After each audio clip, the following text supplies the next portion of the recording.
Hey everyone, welcome back to our channel. This is योजात watching campus academy. So बच्चों, आज हम discuss करने वाले हैं डीएनए के स्ट्रक्चर के बारे में। एक मिनट में हम लोग डीएनए का स्ट्रक्चर डिस्कस करेंगे। अगर हम लोग डीएनए का स्ट्रक्चर देखें तो यहाँ पे हम लोग को एक छोटा सा एक स्ट्रक्चर दिखाई दे रहा है जो बिल्कुल सीढ़ियों जैसा है ना, जैसे हम लोग छत पे चढ़ने के लिए सीढ़ियां इस्तेमाल करते हैं लकड़ी वाली, बिल्कुल वैसा है। इसी को डीएनए में क्या हो गया है कि ट्विस्ट कर दिया गया है, ट्विस्ट हो गया है, ट्विस्टेड फॉर्म है। और ट्विस्टिंग कैसे हुई है? क्लॉकवाइज ट्विस्टिंग हुई है यहाँ पे। तो जब ये ट्विस्ट होता है तो कुछ इस तरह से हेलिकल फॉर्म ले लेता है। डीएनए का डबल हेलिकल स्ट्रक्चर होता है ना, हम कहते हैं कि डबल हेलिकल स्ट्रक्चर है।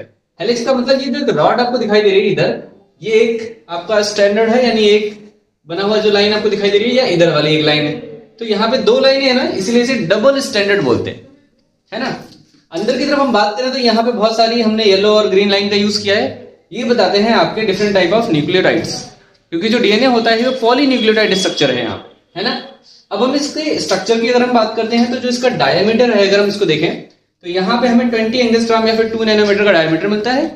एंड अगर हम बात करें कि ये जो एक रोटेशन है, कंप्लीट रोटेशन, इसे क्या कहते हैं? तो इसे हम हेलिक्स कहते हैं या फिर पिच कहते हैं, है ना। इसमें ऑलमोस्ट 10 बेस पेयर पाए जाते हैं। बेस पेयर यानी न्यूक्लियोटाइड्स पाए जाते हैं, ठीक। अगर इस पूरे हेलिक्स की हम लेंथ को देखें तो यहाँ पे हमें 3.4 नैनोमीटर की लेंथ मिलती है। और जिससे हमें पता चलता है कि दो बेस पेयर के बीच की जो डिस्टेंस है वो 0.34 नैनोमीटर की मिलती है।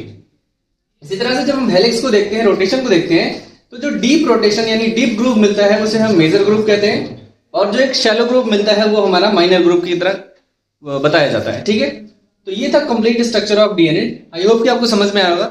मिलते हैं नेक्स्ट वीडियो में। Till then keep smiling and keep learning.